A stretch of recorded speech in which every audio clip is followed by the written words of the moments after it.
Next week, we'll have a photo feedback. That one you can submit the photos to me and I'll pull them up and we'll, as a group, go through them and decide, gee, that's perfect the way it is, or maybe you'd crop it a little differently or change the lighting a little or whatever. But that's what photo feedback's all about. Can be really handy if you have two photos and you say which one's really better. Every once in a while, it's nice to get some feedback where, like I had a photo that I really heavily doctored and it was like, yeah, I thought it looked pretty good. Nobody else did. So at least I got the feedback. So, okay. As far as a field trip this month, there's several members here that are also members of the Coachella Valley Digital Camera Club, the CBDCC. And they have an all-day trip to go to the Calico Ghost Town, which is right by Barstow. So it's an all-day deal. That's an aerial photo of the ghost town. I don't know if I'm going to be able, if I'm going to go or not. It's I have to go through. I think so. It is not a ghost town. It was a ghost town. It's very commercial. Most buildings now got stores, funds, and so it's a commercialized district. Right.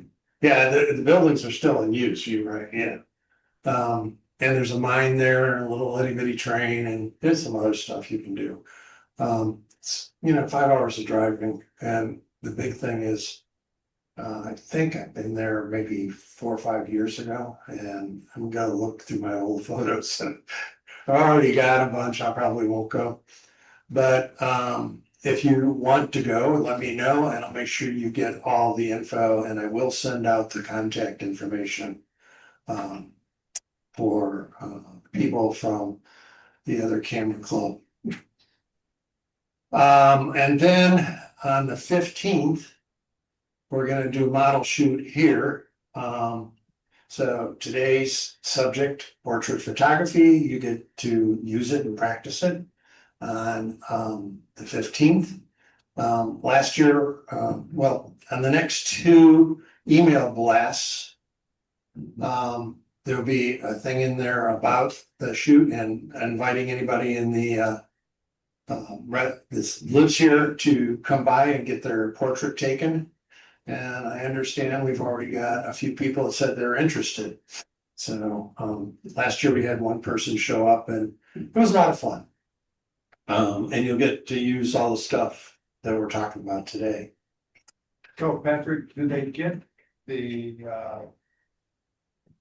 image of it or just an 8x10 or what are you giving them? I'll give them an 8x10. I'm not going broke. No, but. Right, they'll get the image and both, yeah. Yep. Okay, I don't think it says explicitly that, but I think most people assume. You're gonna be generous. Well, when you say you're gonna give them a print, I think most people think they're gonna get the digital copy as well. I don't know. That's what I was planning on giving them. I've been telling people you won't. Yeah, that's when you're paying for it. That's different. Yeah. Okay, and then Gail is gonna do the travel log on Northern Italy on the 22nd. That should be good. She always does a lot of prep and so it should be a good presentation. She doesn't have to fly there now, right? Because they closed their airspace. What'd you say? Who's online? I can't see it, so. Is that Gail? Oh, yes, hi. Yeah. Am I Greg's muted? on there. So is she been for this one? I'm here Good. too, Dawn. So that's our next president there talking, so, anyhow. Anyhow, and then the theme for the month is portraits. And so any of the portraits you take or practice, you know, if you want to take a portrait of your dog, fine. And the hardest, in my opinion, the hardest portrait to take is a self-portrait.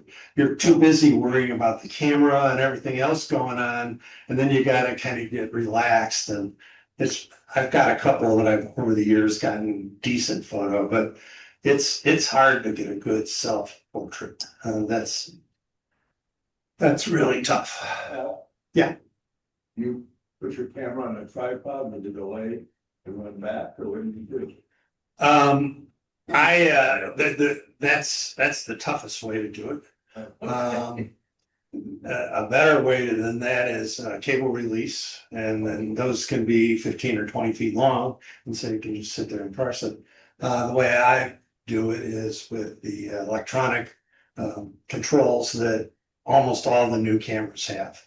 And so I just use a Bluetooth connection to the camera and say, take the photo. And it's amazing how good that is, how complete it is. Good question. You get full control with the right app set up the right way, you get full control of the camera. It's so good that during COVID, I did a model shoot where she was in Orange County and I was in Ventura County. And Wow. I ran her camera. Wow. Yeah, so it can be done. The only thing I couldn't do was turn the tripod. Couldn't do that, and I couldn't zoom the lens. So those two things she had to do. And I'd say, okay, point it a little to the left. That's fine. That's good there. Zoom it out a little bit, and I'd do all the rest. I'd do the shutter speeds, and she had a flash. A lot of models have pretty good equipment, actually. So What are you talking about? Art photography or? she wasn't, yeah, photography equipment, yeah. That is the type of equipment I was talking about. Yeah. No, she was not a full-time, but her hobby was photography, so that made it easier. Okay, so now.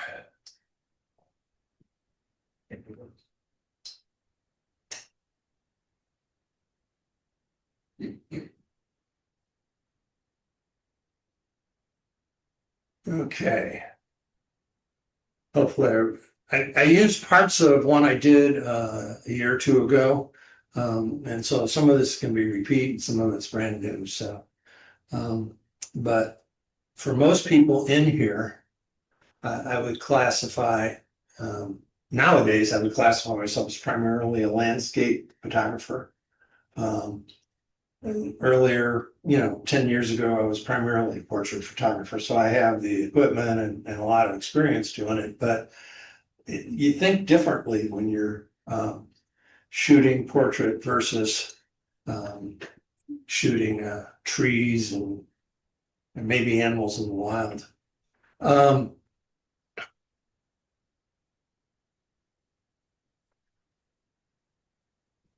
There's several different types of portraits. We're going to cover that. We'll cover a lot about the lighting concepts, a little bit about equipment. And quite frankly, if you get the eyes and expression right, it's going to end up being a pretty good portrait. And then some tips for how to get better ones. And the biggest advantage, and one of the things I did was I helped a local high school with their theater programs. And so all the kids that were in the play or on the crew or whatever had to have their picture in the program. And so I took tons and tons of those. And it is so different when you're trying to take pictures of high school kids and you say smile.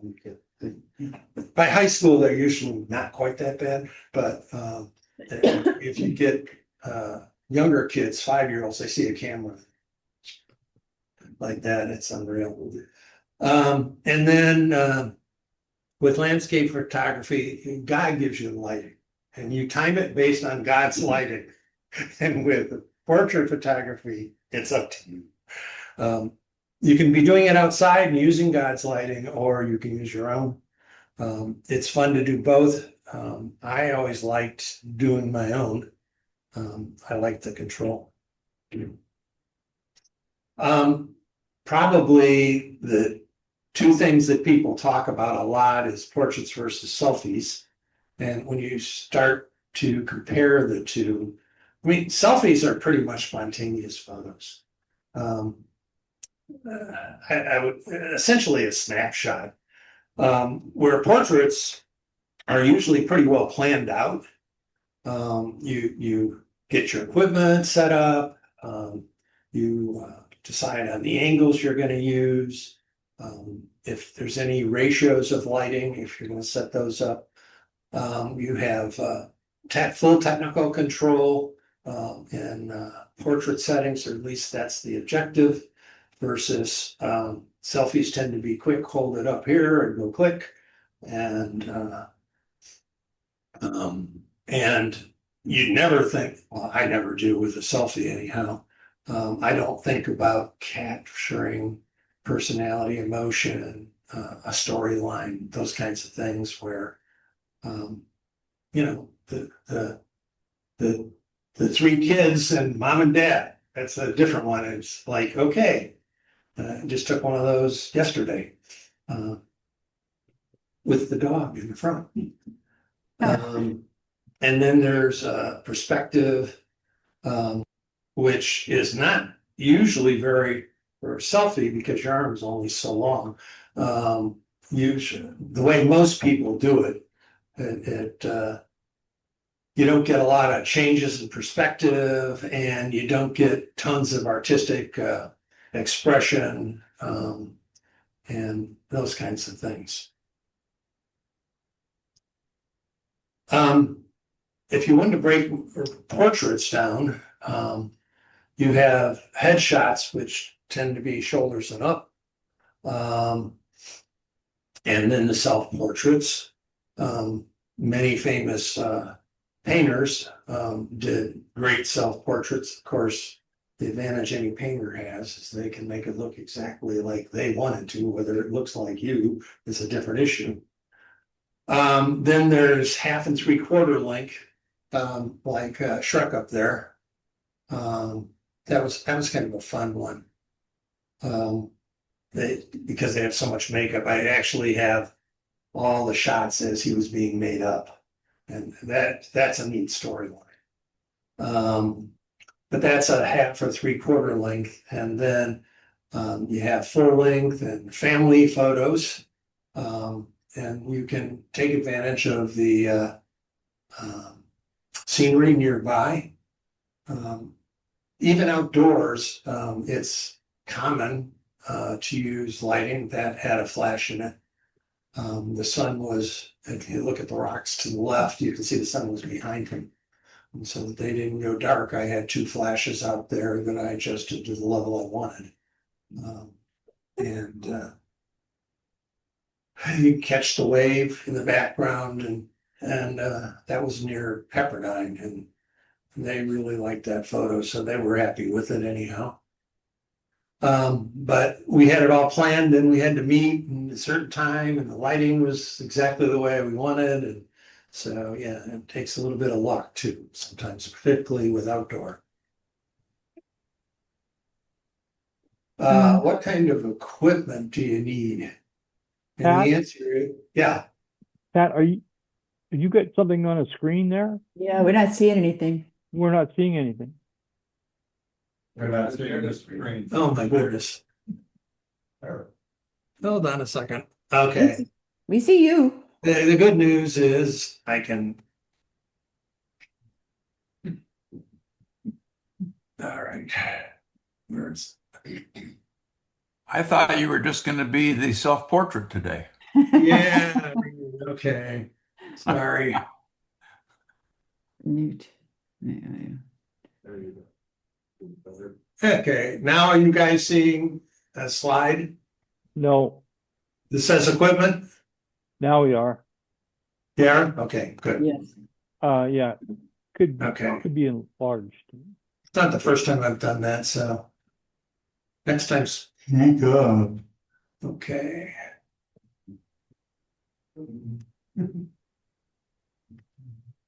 There we go. That's better. Probably should have been a clue that I didn't have these people thing there. Okay. Kind of the bottom line for equipment is you really don't need any really special equipment. You can do really nice portraits with a cell phone. Pretty easy to do if it's not a self-portrait. You know, you use the cell phone just like a camera and use the light, set up the light the way you want. You can do it outside in available light. To the best of my knowledge, there's no cell phone that connects yet with any flash equipment or strobe equipment, but you can buy LED lights that can light up your scene for you. Last year when we did the portraits, Viv brought some LED lights and we used those. This year we'll have that, plus I'll bring in a couple flashes and we'll have the controller for either Canons or Sonys. And so you'll be able to run. That works really well. I used to shoot with another guy and he had a Sony and I had a Canon, and we get the lights set up the way we want and you shoot it with, and it just, because the flash duration is typically anywhere between 5,000th and a 1/30,000th of a second, the odds on ever hitting the same time they do is like non-existent. And we just never had an issue. And the person being shot sometimes got barraged, you know, boom, boom, boom, boom, boom type of shots, but it works pretty well.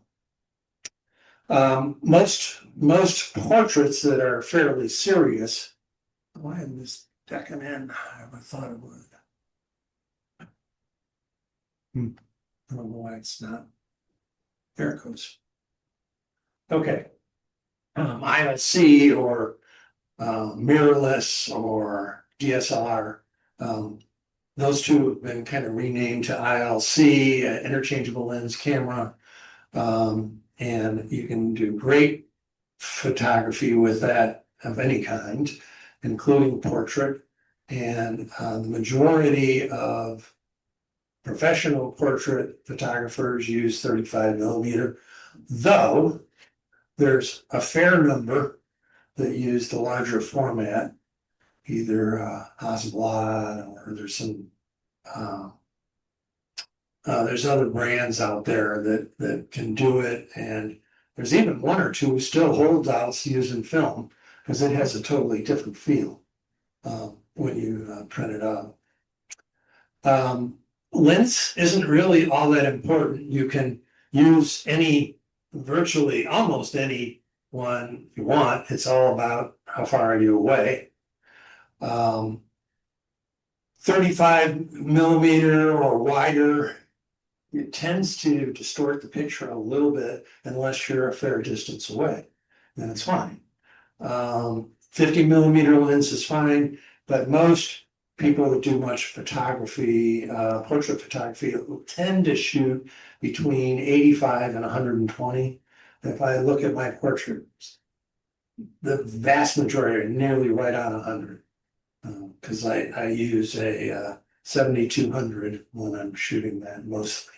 So anyhow, so the equipment shouldn't be much of a holdback. Lighting concepts. Mentioned this last month. Camera's light meter is reflective. If we turned on the lights here and we took a picture of that white screen, the camera's meter would meter it in such a way that would be 18% gray. That's what it was shooting for. If there's nothing else on the screen, just a white screen, it would be underexposed and you have to up the exposure. And if you know the kind of the rules and a little bit of experience, you know how to adjust it. Even better than adjusting it, you take a picture, look at it, and if it's too dark, you brighten it up. So, I mean, nowadays, that's what most people do. There's also incident meters, and they are really very different. You put them at the subject facing the camera. And it's showing how much light is gonna hit the person. And this particular flash is, meter is the one I have. And it's also a flash meter. And so if I have a particular setting in mind, oh, I'd like to shoot this at f4.5 at I usually don't worry too much about shutter speed. It's got to be 200 a second or less. And then I control the light, because ambient light typically doesn't play much in portraits, or you can make it not play. Anyhow, you can use a flash meter, and so that the first time you take a shot, it's perfect. Can you get a slide? Can I'm you sorry? Can you show the slides again? We've lost the slides. It was just Lost the slides.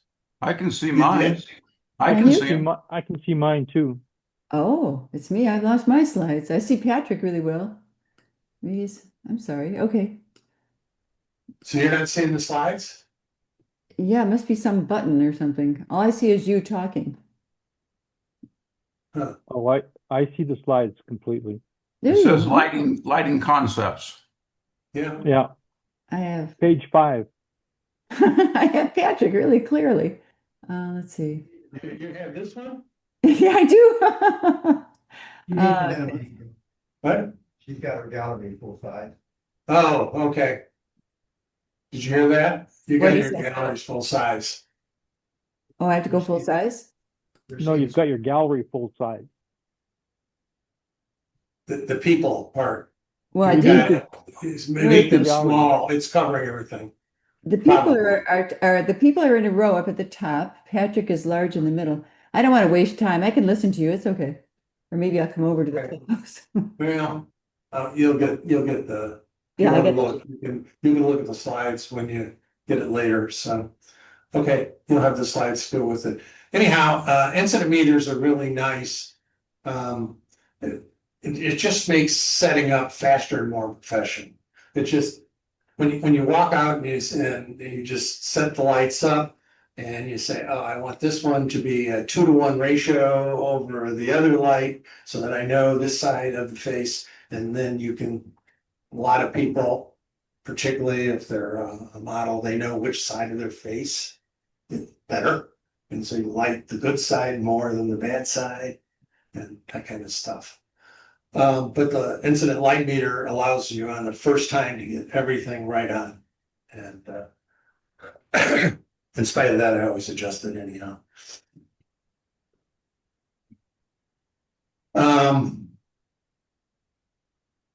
The incident versus reflective incident, and you'll notice that there's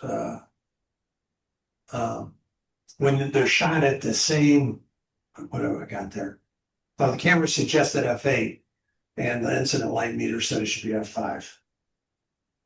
And you can see how the one on the right, the camera one's too dark because it's mostly white. And so that shows you one of the advantages of the incident meters.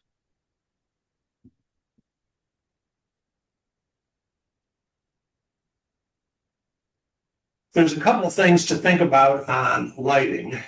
And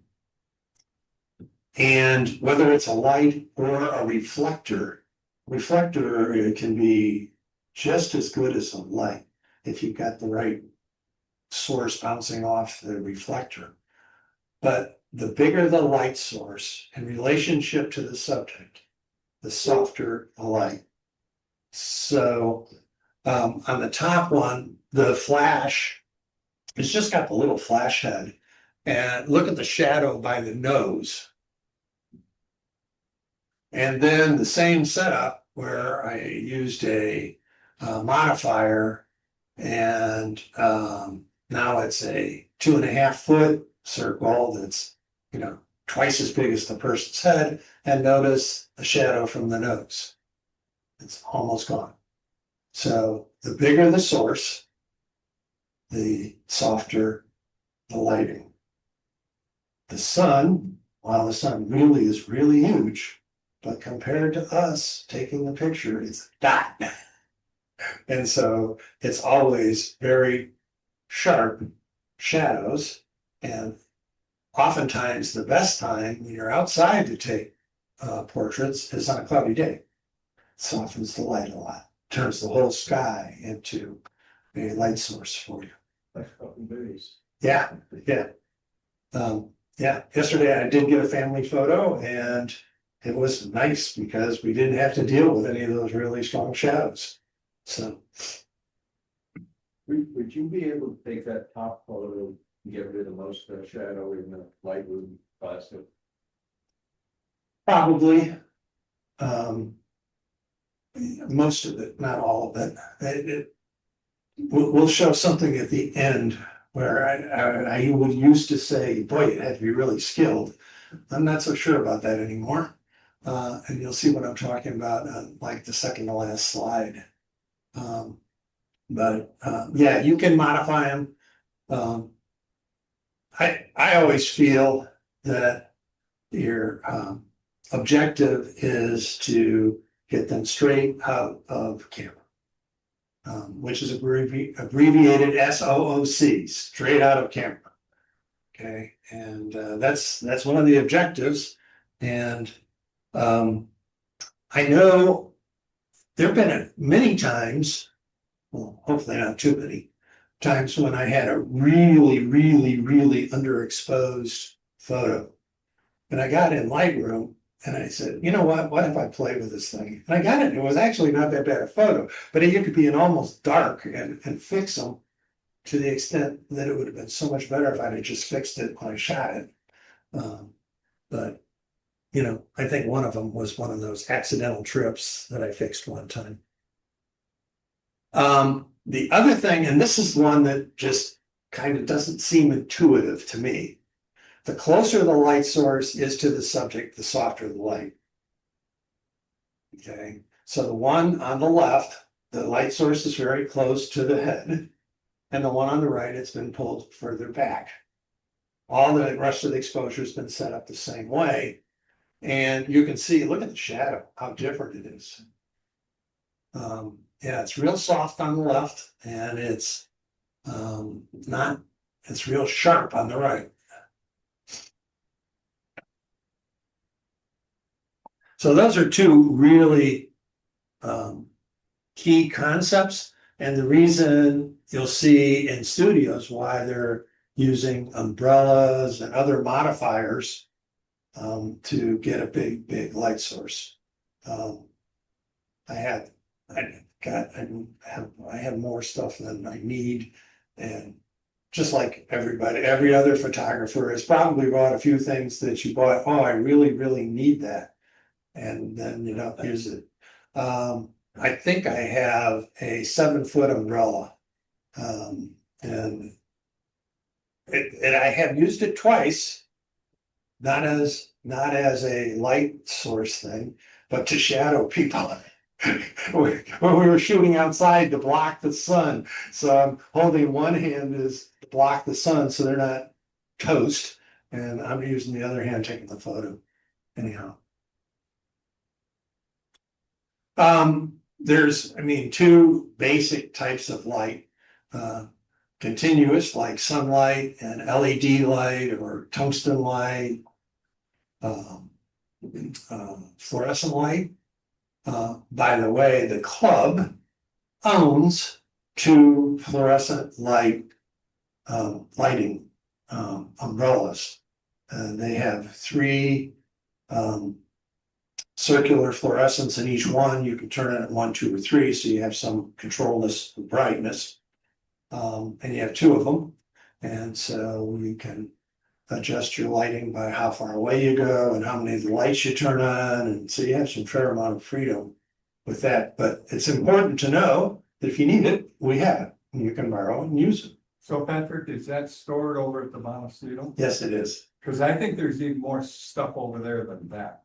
There is, but I mean, there's other stuff. Our stuff is we have stands, umbrellas with the lights. And we have background stand. So we have the drape rod and stand, it's called. And I'm not sure if we have many backgrounds. And I'm not sure that stuff is our clubs. I think it got bought so that anybody could use them. But whatever. It's ours, and It's the reason, I was gonna have it here today and show it off. And I got a call from Connie, can I use it? And I said, okay. So, yeah, it's ours. But I said, the way I view it, if we don't need it, anybody in the HOA, as long as they take responsibility for it, can go ahead and use it, just bring it back. Flash or strobes, they both do the same thing. They don't have a flash most of the time. So things like, what's the shadow gonna look like? You don't know. Some of them have modeling lights. I know, Glenn, you have some equipment. Do you ever use the modeling part on it? I've never.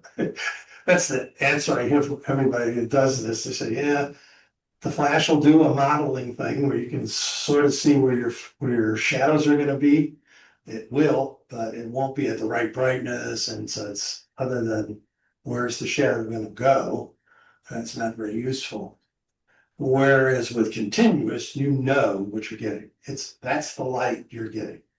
And so you can control the shadows much better. The flash duration,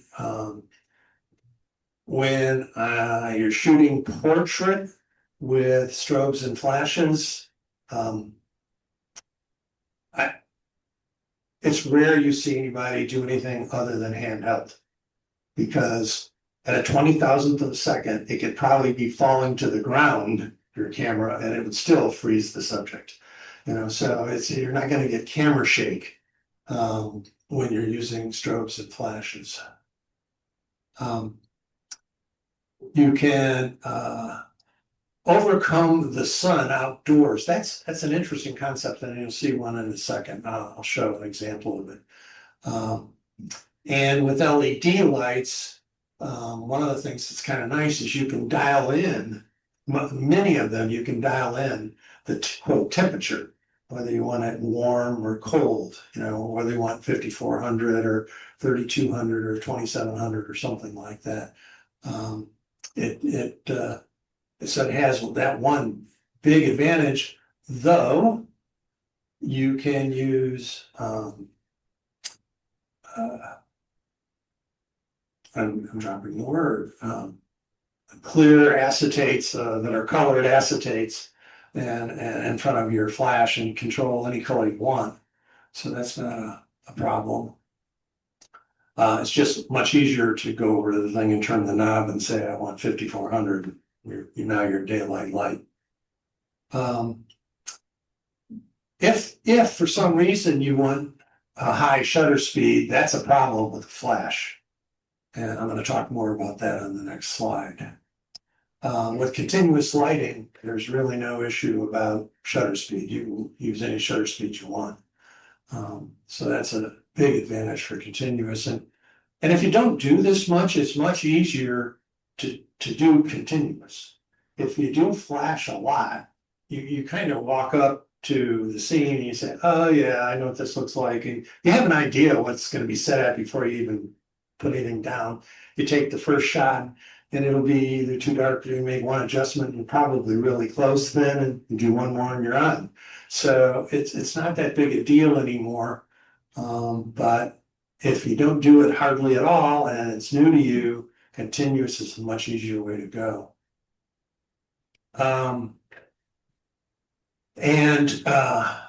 Particularly when you're using, any kind of flash or strobe, you have to match to your camera brand.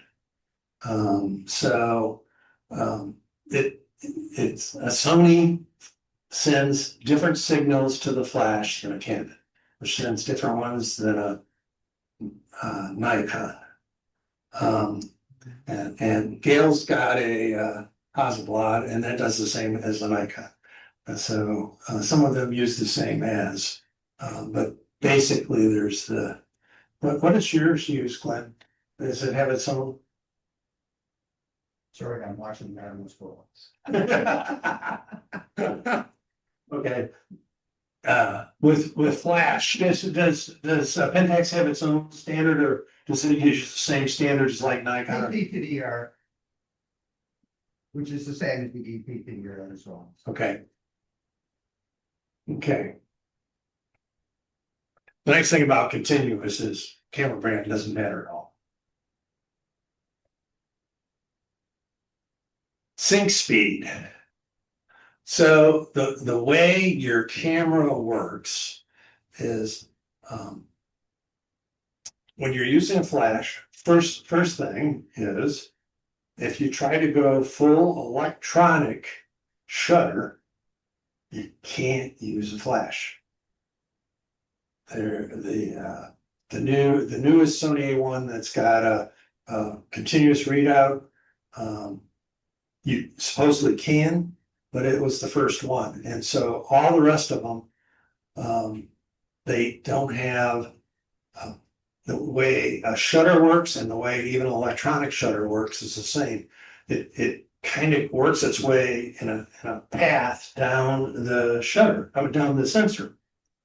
And in the case of a mechanical shutter, when you're at 100th of a second, the way it works is it takes, before you start, it takes the two pieces of the shutter to the top, you press the trigger, the bottom piece drops, exposes the entire sensor at the right amount of time, it drops the top one, and now your shutter's closed, and there you got your exposure for 100th of a second.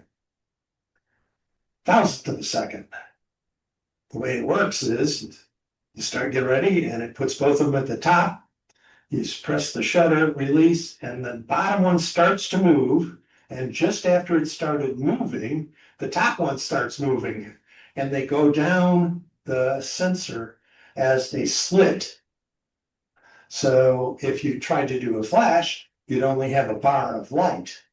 Now, I was trying to show people how that worked, except none of the cameras will even let you do it. They will not activate the flash hot shoe if the shutter speed's too high. It just then won't even do it. So I couldn't actually show it. Although I found stuff online that could show it, but you know, I couldn't cause it to happen. Typical sync speed is a 200th of a second, maybe 250th of a second. The third bullet. And when you're using a slow shutter speed, you can choose first or second curtain, and that has interesting effects. So when you have what they call dragging the shutter, when you have a longer shutter speed and you're going to use your flash, which is going off at a 10,000th of a second, do you want, if again, the way the shutter works is both at the top and the bottom side of the shutter drops and everything's open and the flash goes off. And then the top one drops. Or the other way it can work is they're both at the top. The bottom one drops and the flash goes off, and then the top one shines. So did the flash go off at the beginning of the shot or at the end of the exposure? What difference does it make? If someone's running through the photo, is the dark part behind or in front of the person? It matters, because one way it's flashed, if you're pointing at them, it hits them, and then you'll see a trail behind them. So that's called first and second shutter. It's fun to play with. The only time it ever matters is when you're photographing something that's moving and you're using flash. So if you have one of those little ball things that hit each other and go back and forth, you can play with it on that. The way high-speed shutter works, or high-speed sync, is that while your shutter's coming down, it's just a slit. And so to compensate for that slit, the flash goes off multiple times, once for each position. So it fills in by hitting 4 or 5 times as the shutter's coming down over the sensor. Okay. The really and some of my camera, the highest shutter speed, I can do an 8,000 a second with a flash. And it's gonna pulse a lot. And why do I care? Because I only get so many pulses on my flash before the batteries die. And so it uses a lot more battery. And because you're flashing it so quickly, you can't get as strong a flash either. So it limits your ability to do some things, but if you need it, it's fun.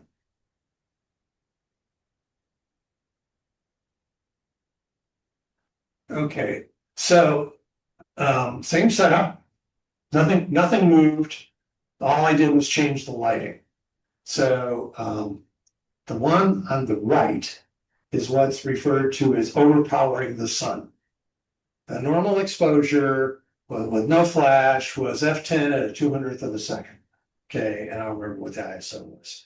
And then when we look at the right, I've got it at a 1600 or an f11.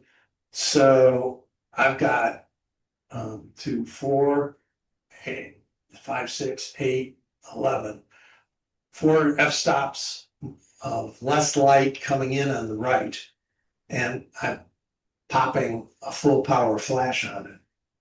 Okay, and effectively it's now dark up, and it wasn't. Same exact shot, same position, same outside lighting.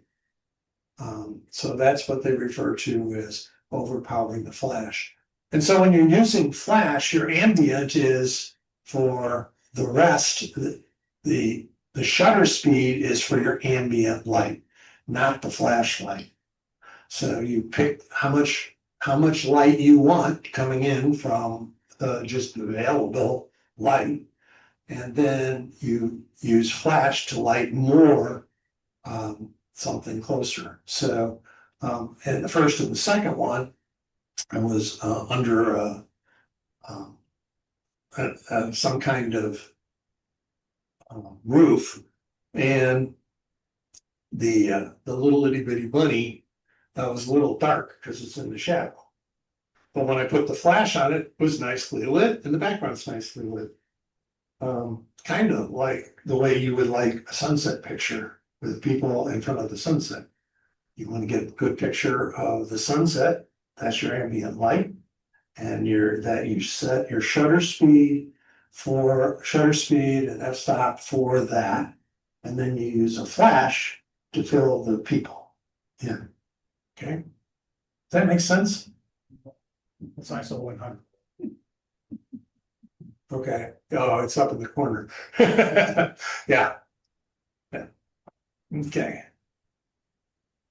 Yeah, oh, and it says something. Yeah, I didn't read the whole slide. Okay, the club has the 2 lights, so if you look at the kind of the middle of the slide, there's a person sitting and the lights are a little bit above their eye level. That's typical. 30 to 40 degrees above their eye level is the most common, and roughly 45 degrees to each side. Okay, so they're 90 degrees in between, and one's lighting the left side of the face, and the other one's shooting the right side of the face. And if I set 2 lights and I have them both emitting the same amount of light, I get a 1-to-1 ratio, and it'll look like that picture. Everything is just perfectly lit. Some people would argue boring lit, but it's perfectly lit. Okay, but there's other ratios. And rather than going to the math of what those ratios are, it's an easy one. I always think of it just using it like my f-stops. If I start at 10 feet, my 2-to-1 ratio is a f1.4 lens. Okay, and then if I want another f-stop, it's the f2 lens. If I want another f-stop, it's the f2.8 lens. And so I don't need to memorize a lot. I just think about, oh, if it was at 10 feet, even power at 10 feet would be 1-to-1. One of them at 10 feet, the other at 14 would be a 2-to-1. 3-to-1 would be one of them at 10 feet, the other one at 20 feet. And the third one gets kind of ridiculous at 4-to-1 ratio. It's 10 feet and the other one's 28 feet away. So, what does that look like? That's what it looks like. The first one is 1-to-1. The middle one is 1-to-2. And the last one's 1-to-4. So, with that setup that was just there, that would be very approximately what they would look like. And I think the majority of the time, and at least the majority of the time, I'm looking for that middle one. I think the left one's a little blah, the right one's too dark, or not dark enough. Because if I have her turn a little bit and just almost get a line down her nose, that can be an interesting shot. But this way, it just doesn't work for me at 1-to-4, looking straight at the camera. Anyhow, some examples of ratios. And so when we do the works here, we'll set up the lights and we'll move them. And do the first one. And 10 feet's a good number because most lights with some kind of modifier, with a 3-foot modifier at 10 foot, that's bigger than them. So it's a softer light, not got that super sharp thing. And it'll look very much like that middle one where the shadows aren't super sharp. But you got that's what you're looking for. Would you always move the lights, Pat, or just the power? If I'm using continuous light, I move the lights, and if I'm using a flash, I adjust the power. So, yeah. But you could adjust power on continuous. Yes, you can. Some of them don't do it though. I mean, the way on ours, because it's got 3 bulbs in it, you have only 3 settings. That's it. 1 bulb on, 2 bulbs on, 3 bulbs on. That's it. So you do have some a way to adjust it, but you're gonna be moving it some. But with flash, I have a little box that goes on top of my thing, and I have the A set, the B set, and it'll do up to, I think, A. But it's pretty rare you use more than 3 or 4 lights. And it's the 2-to-1 ratio with a hair light is a really common setup. So what's a hair light? If I go back to this one and see if you're looking at the center section top, up in here, there we go, up in here. If you had a flash back here and you kind of hid the flash behind their body and then have it go off, it'll light the edges of their hair. Hence called the hair light. And it can give some really nice effects.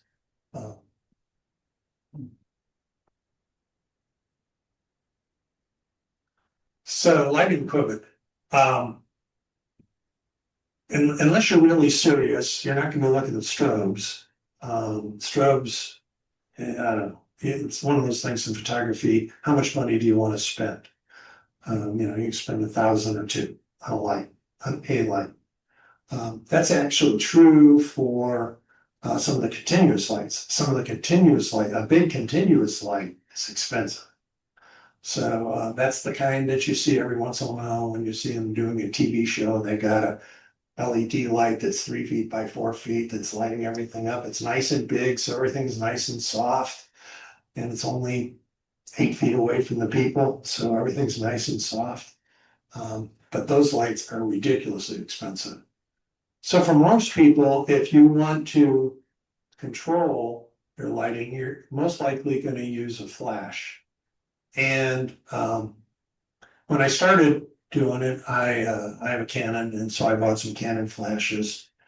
And that hurt because they used to be $500 a piece. And I got two, and boy, felt really good. And then this company called Godex came about. And they came up, they weren't the first ones to do it, but their whole concept was all of our flashes talk the same language. And you put an adapter on your camera so that your camera speaks to our language. And that's really nice. And so, like I think I mentioned earlier, one of the guys I used to shoot with, he had a Sony, I had a Canon, we'd set up, and we had Godox controllers, and we just shoot. And we would actually change the ratios in between shots. I mean, because it's all on the camera. When you press shutter, it just did it. And I mean, it's pretty amazing what you can do. They don't have to be expensive. I mean, the cheapy little one, which actually is really a nice little flash, is $65. The TT 600. It's a nice flash. The only big drawback to it is it doesn't have auto TTL through the lens automatic exposure. And I'll cover that in just a second. And it doesn't have high-speed sync, which I've already covered what high-speed sync is. So it doesn't have those two things. All the rest of the flashes have those two things. TTL is through the lens, and that's an automated exposure for your flash. You set your camera up for the way you want it, and then the flash goes off, and it says, oh, to get that exposure, I need this much power. And the way it does it is it does a pre-flash. And typically it's a 30-second power, and it pops it, evaluates, and then takes the picture on the second flash. Does that create any issues? If you've ever experienced one of these people I call the blinker, they can blink in between 100th of a second. They get popped with the first one and down go the eyes. And then so the second one, the real picture is being taken, their eyes are now closed. And so TTL suffers from that potential issue. Though I will tell you that the number of people can do it are pretty small. There are people out there that can do it. Yeah. And so is there a reason not to shoot on auto? That's one of the reasons you're not shooting on auto. So those flashes are really, they all talk the same language. They all use the same controller. They'll all work on any brand of flash off camera.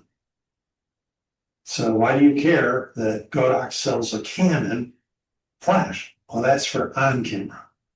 Off camera, it doesn't matter. You know, I can just get the right adapter for the controller, and then it'll talk the right Godox language, and it'll do it. So that I think it's 685. That is one heck of a flash for $130. And when I looked, it was on sale for 110. So you know, it's yeah, of course. Yeah. So and some of the other features, if you'll look on the very right-hand column, it says, is it lithium ion? Yes or no? When they're lithium ion, it's the first three no's are triple A's, double A's. And I use rechargeable AA's and IMHs, and they work great. I just had to remember to get them charged. Okay. The bottom three use lithium batteries, and they look more like a camera battery. And they have a special charger. The big difference is they recharge the flash much, much, much faster. Okay, so it can keep up the V100 there can keep up with my camera 10 frames a second for, I think I did 40 frames before it couldn't keep up. So, I mean, it's just flashing like crazy. It's almost continuous light to the human eye. So, yeah, that's, you pay more for the lithium ion one. It's kind of like golf carts. Lithium ion golf carts cost more than the old lead acid battery golf carts. And well, lithium flashes cost more than non-lithium flashes. You can get lithium AA's also. Yeah, but they don't work the same, and yeah, you lose the lithium. In fact, they're slower than the NIMHs because I know Tom thought, oh, I'll buy some AA lithiums, and we started testing them. And I was, well, wait a minute, what's going on here? Because these are, when I want to see how fast it's charged, I just set it on full power, take one, and see how ready, as soon as it's ready. One shot, I know. And then, it took a lot longer than I thought. So, yeah, I would not get the lithium AA's. They cost a Oh lot. my God. He'll sell them to you, good deal. Yeah, you can get a great deal on them. I've heard this said, by the way, it's all about the eyes, and I've heard people say that the stars of Hollywood, it's all about the eyes. They can have a lot of other features that aren't perfect, but their eyes, they look great. And that if you get the eyes right and they're nice and sharp and focused, they are captivating. And you can focus on which eye, depending on how far away you are and whether you'll be able to see it or not. But when you get like 100 millimeter or a 200 millimeter lens, you'll see there a 200 millimeter lens at 10 feet at f2.8. The depth of field is only half. That's an inch, right? Half an inch. So your ears are out of focus, your ears are no longer sharp. And if your eye's sharp, the tip of your nose is not sharp. So, and if you use a 30 millimeter, you'll get more depth of field. But it may make them look like their face is really wide. When you get really close with a 35 millimeter lens, people look a little strange sometimes. Right nose. Yeah.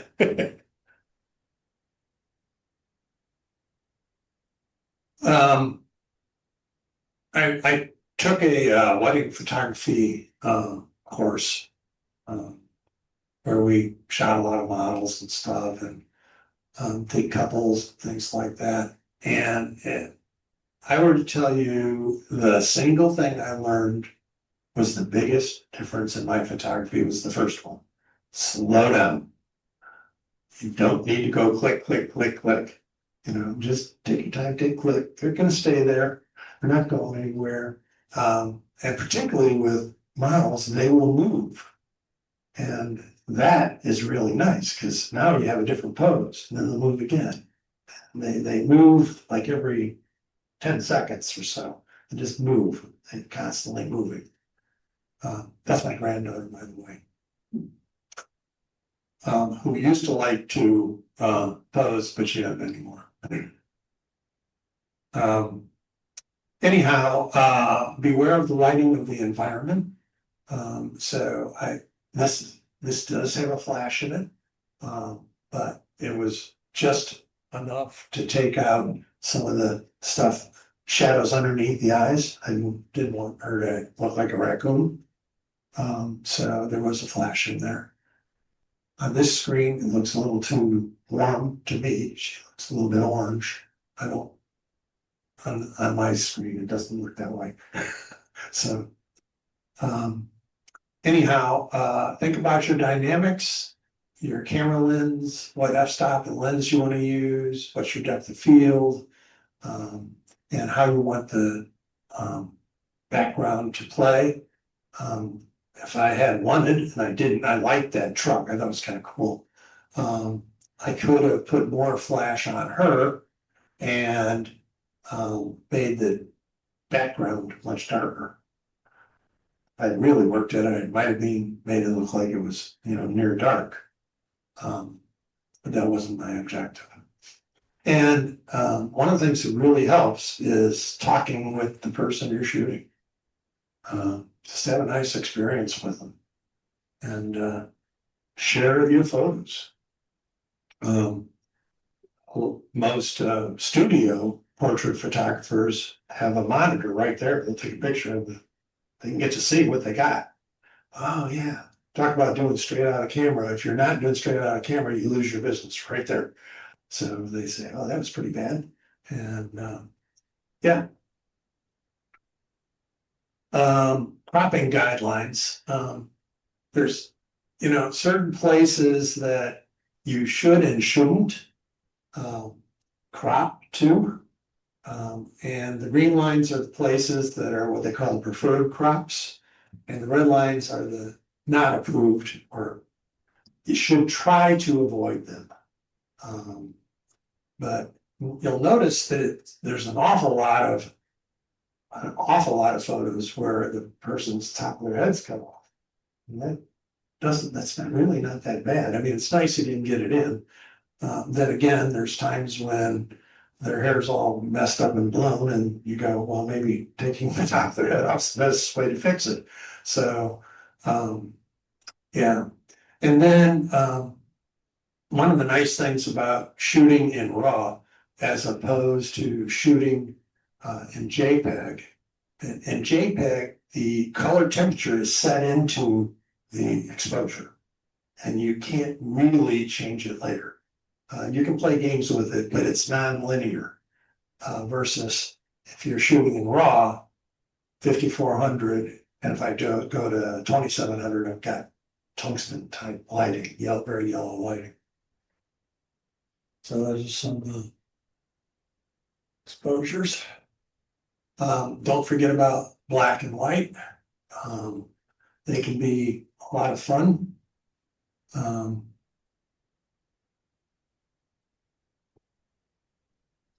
So the question earlier, could you fix that photo? Okay, photo on the left is the actual photo. And the photo on the right was not edited by Lightroom.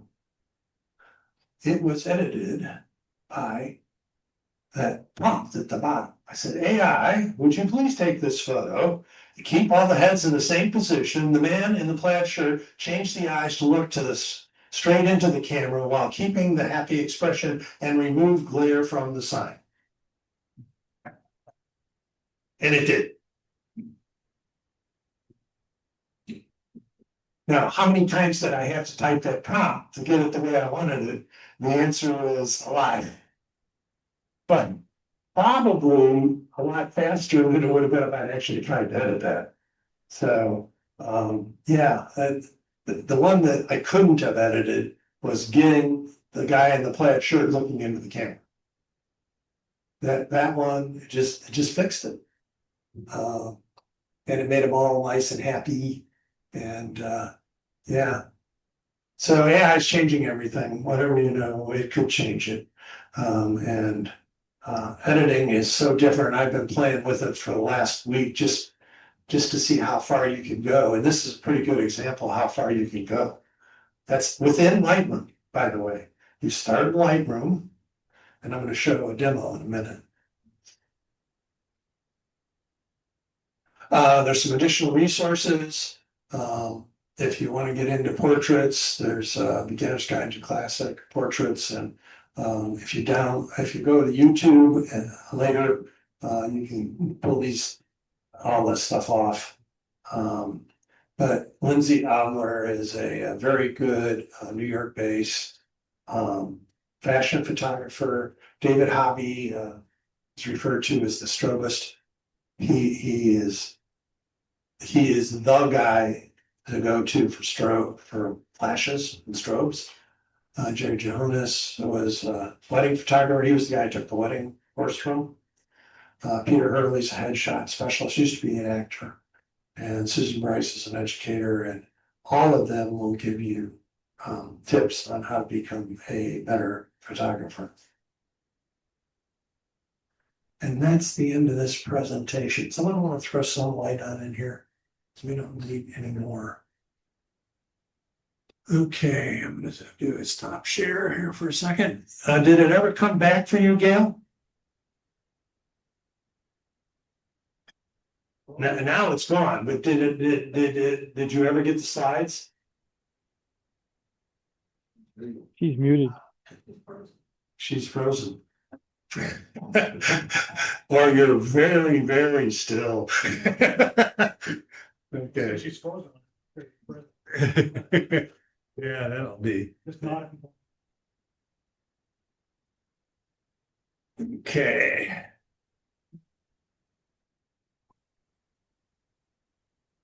Very educational, Pat. Thank you. Okay, so this one's kind of fun. I did a self-portrait, and I said, gee, I had a concept. And the concept was, if you've ever seen a Wall Street Journal in the last 20 years, they have that black and white picture that's kind of lines and dots of a portrait. And it looks just like the person. That was not done with AI. That's an artist that does those. And I said, but I wonder if you could do it. And so I started playing with it. And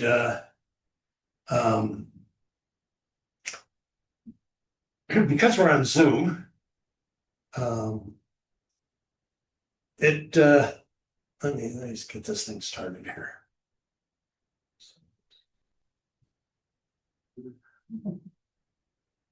Okay. There we go. Unfortunately, I gotta share screen. Okay, stop that.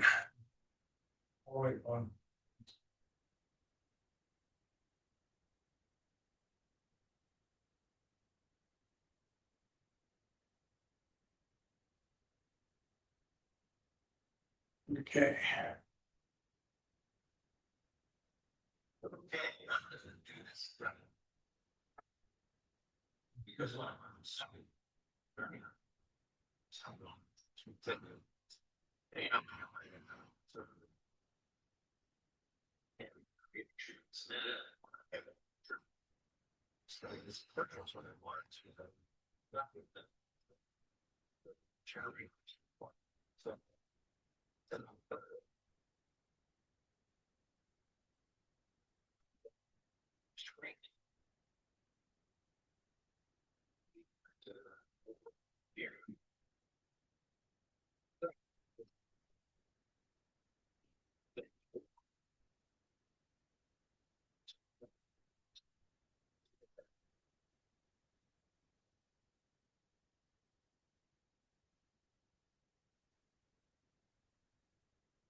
It also names the file if you didn't notice it with the prompt.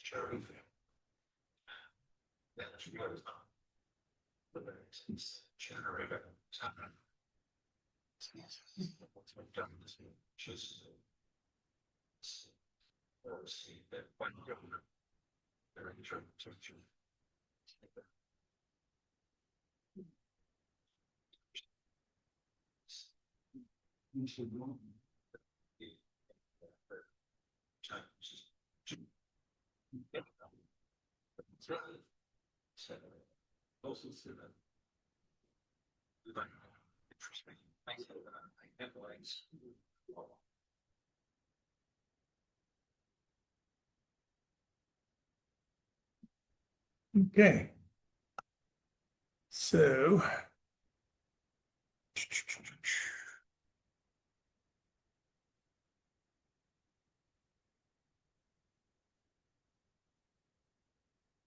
Okay. All right. So, it's a changing world. And, the impact of AI is, gonna affect us in photography. But I don't think it really hurts our creative process. I mean, I still want to go see the stuff that I'm shooting, not say, oh, generate a picture of El Capitan, for me, and it will. And it's just, okay, fine. And then I say, oh yeah, and put it, here's a picture of me, just put me in front of it, and it'll do it. And it's and editing is gonna be more and more like that.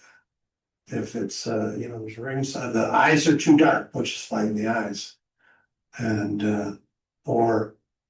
and one that I might do is if I was doing portraits for a bunch of high school kids, and some of them have really lousy complexions, and fix their complexion. I like that's a lot easier than trying to fix it. So and fix it in one little fell swoop. Today, most of those are not high res, but that's changing. And but it's still good to build your skills on how to get people to pose for a portrait. And I don't think that's going to change. That's although I have seen some stuff where you take 3 different pictures, left, right, and center, a person, and then it can say, oh, I can give you any picture, it just interpolates in between. But that's kind of the exception. It's just I don't know. I would like to shoot portrait a lot, but finding people that like to sit for portraits is hard. And so, unlike I can go out in my backyard almost any day and find a flower I can take a picture of. So, Backlog you. and it doesn't complain. Yeah, exactly. So, any questions?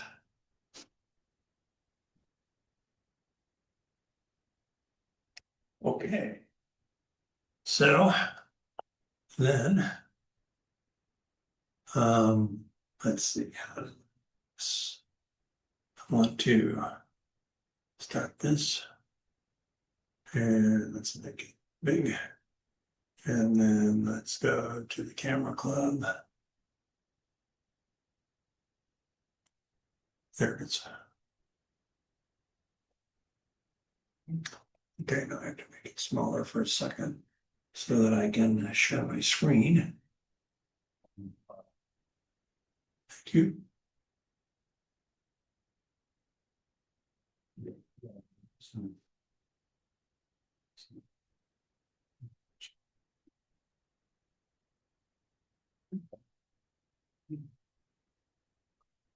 Okay. All right, let's see. If I do this, I think I can even get it so that there's just a little thing, yeah. Okay. Gonna put that out of the way. Let's go look at some of our photo galleries. And we have our monthly theme, which is M. The nicest thing about having M is the letter begins with the letter M. Every photo you've ever taken can be used because it's my.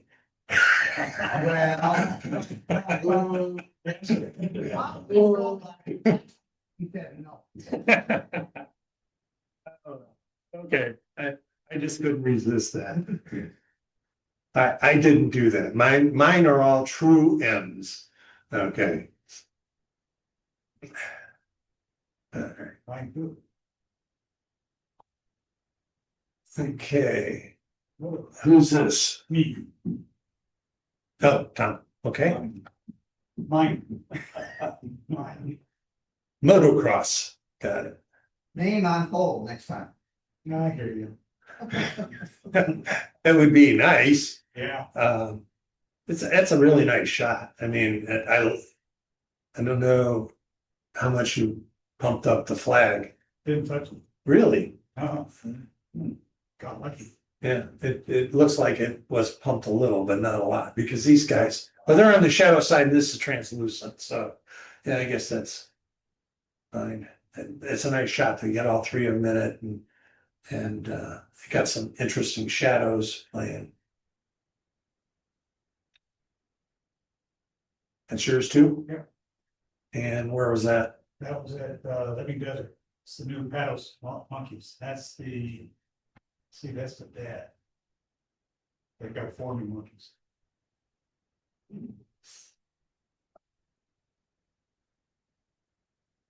Nice.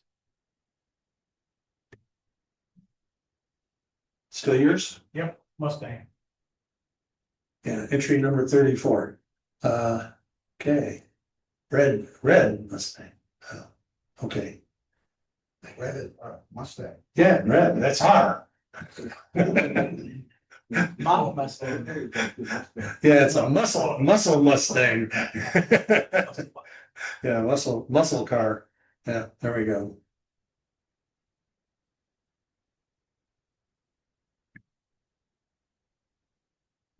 And good old M&M pictures too. Yeah. With peanuts. Right. Okay. Good shot. Peanuts. Hmm? Said peanuts, Yeah, not something else. yeah, right. Nice.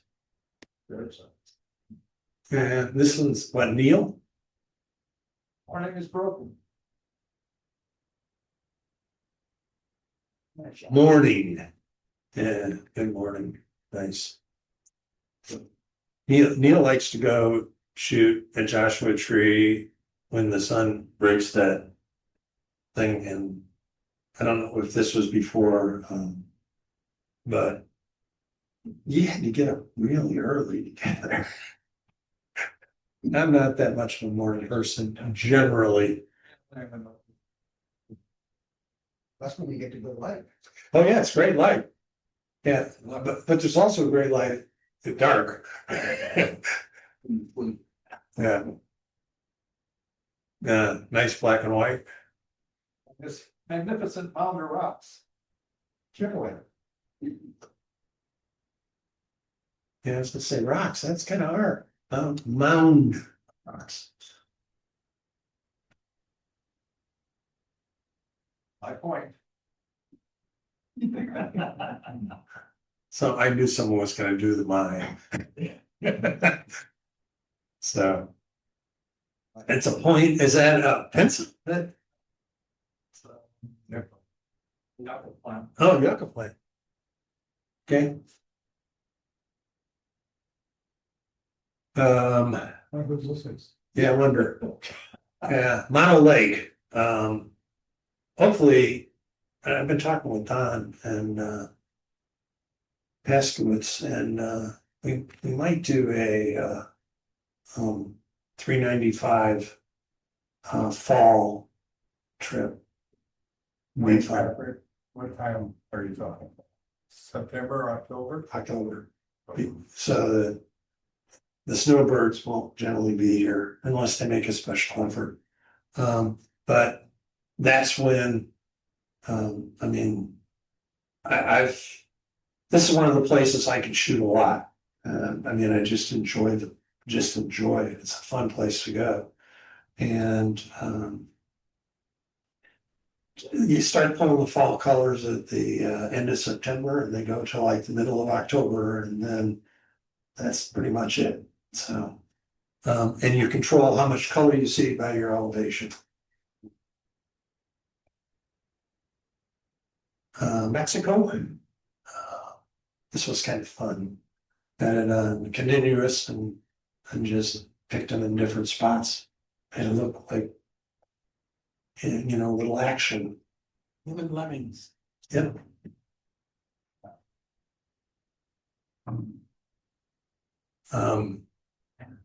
Yeah, that's panning. Actually, I cheated. It's a nice picture of him, and then I selected the motorcyclist, and then I used blur, motion blur to the What if the wheel stop like? well. The wheel should be turned. Yeah, it should. Yeah. I didn't think about that. Thank you. I have to fix that. Yeah, he can be stopped, but the wheels can't. Moon. And there was enough stars. I actually got a few stars. Monarchs. That was amazing. It's up in the San Luis Obispo area. And they come through once a year and they just thousands and thousands of them in their migration. Mission. It's in Tucson, Arizona. And that's Mexico again. Potentially doing a shadow type shot.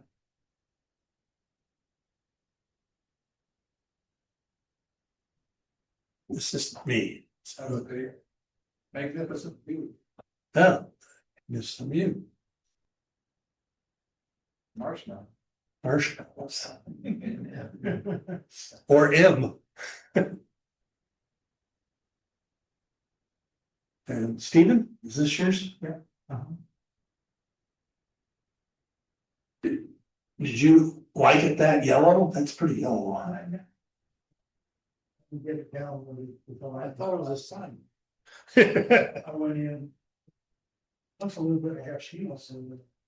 Yeah.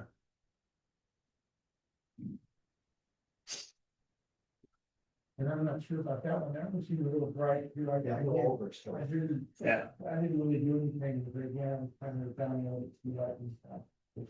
Yeah, that's to get it to look like that, it takes a composite. You can't get that in a single shot where you get nice colors on the dark side of the leaves and then that exposed properly. That would have to be two photos put together. UFO, it's Lord. Yeah.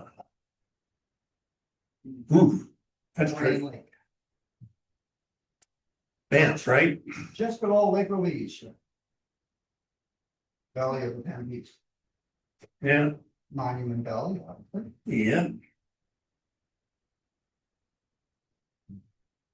Mexican Wolf, And that one's at the Living Desert, right? Mongoose. Okay. My dog Missy. So we put the goggles on, but she's trying not to just go back because I want to find out something and she's trying to break them off with her. But we're talking about AI, the hat and the bandana were done through AI. I said, place a hat and bandana. Yeah. Is that These- Vips? This is No. Moss Eye, and these are all really old pictures. They're taken off of a print and then scanned, and I didn't have time to mess with them on the new software, but it is what it is. So these are Moss Eye, Okay. right in the Serengeti. It is Serengeti, okay. Nice. That one tells the story. Nice. Another munchkin. Yeah.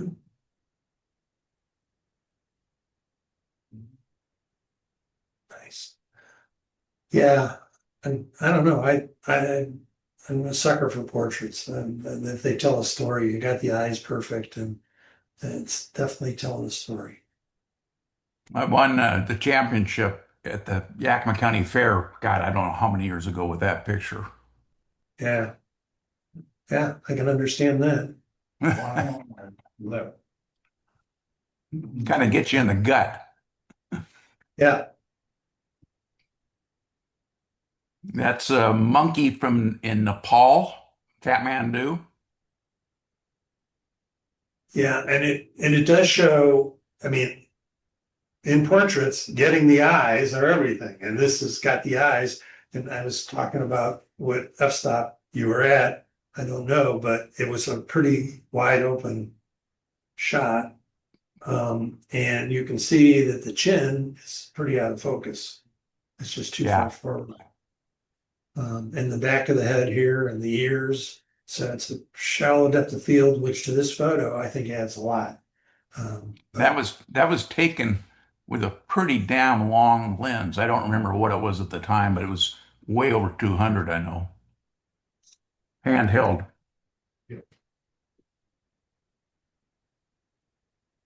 That's kind of a funny one out of the Serengeti again. It's just funny. The picture's no good, but it's funny.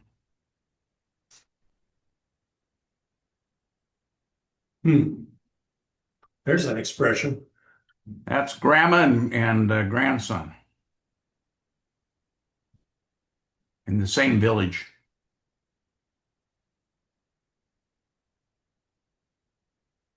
That's I in know who this- God, can't remember what they call those guys, but that was in Costa Rica. Well, I can see on my screen, the black of the projected screen is bracking out your name. Yeah, it is. It's baboon, actually. That's not really an M, but I considered it a monkey. Okay, Serengeti.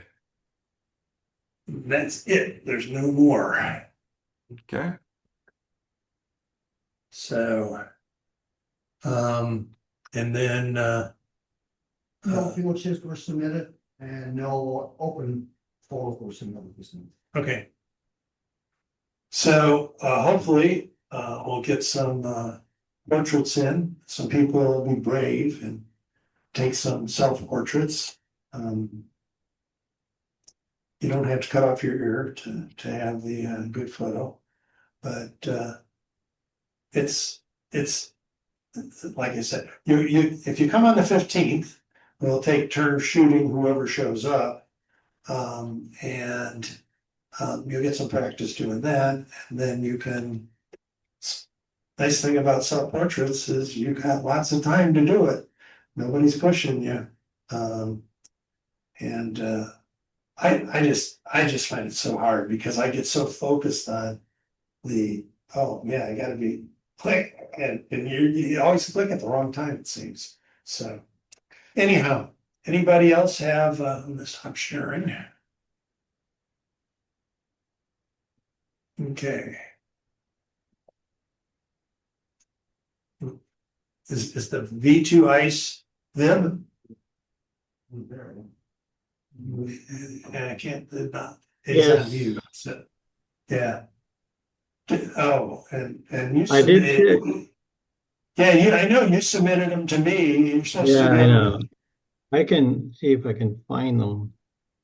But just for, since you said you don't have enough, I'm like, okay, I'll put some. Where?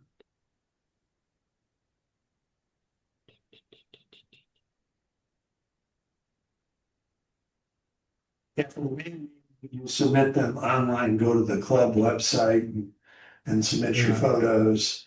It's not a real-time exercise. You submit the photos, they sit there, they get reviewed. I don't think 100% of them will get posted, but somebody did something really horrible. So Patrick, would you ask Viv and Craig to shake their head if they're going to exhibit next year? If I don't twist arms, or if Gene doesn't twist arms? I don't have any more pictures to show. I better get out this year. Okay. So that's one no. That's one yes, right? That's a maybe. Viv, how about you? Sorry, what is that? Are you gonna exhibit next year if there's no arm twisting?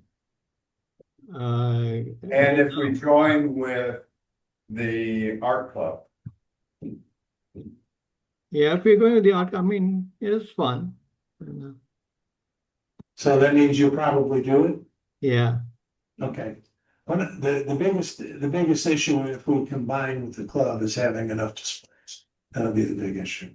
Yeah, well, we'll work on that. Yeah, I know, I'm gonna work on it, but I know how big a issue it was getting the 33. So I don't think getting a second 33 is gonna be very easy, so. But we'll see. And I saw her today and didn't bring it up, so. Okay. Okay, anybody else have anything else? I just shared. Oh, there he goes. Okay, I mean,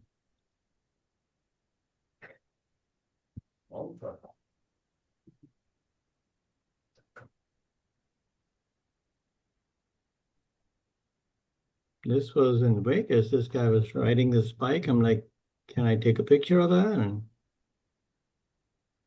what I did is made the background black and white. yeah. You just.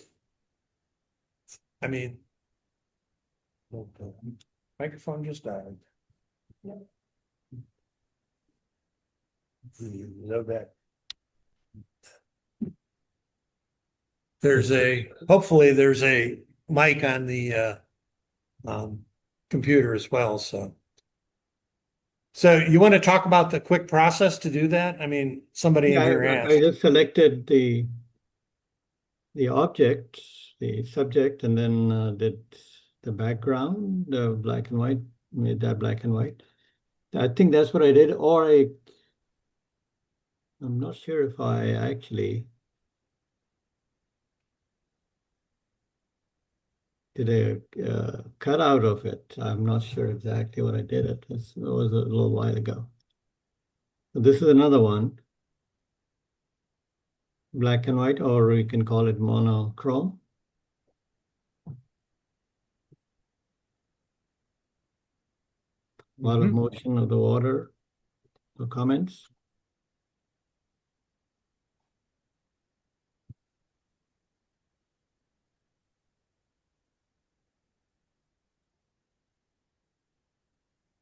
This is another one, station.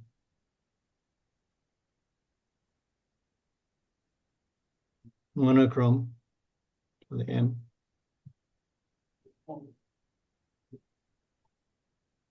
Nice.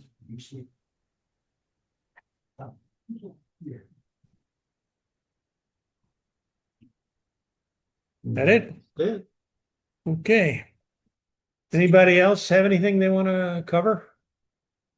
I will send out the information for the April 9th Ghost Town tour. If you want, you follow up, and our club's welcome. I've talked to them and they said fine.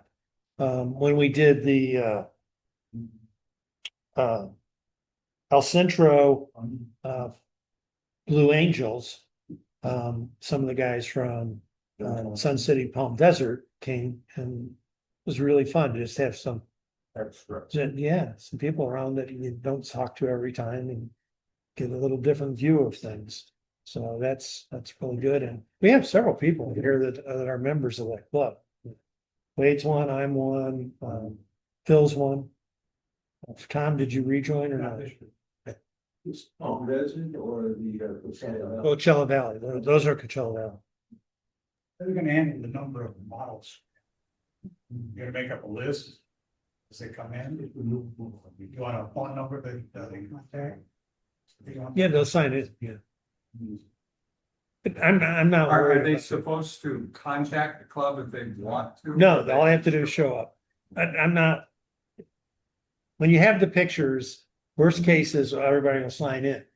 Once we have all that information, we just say, okay, which ones are yours?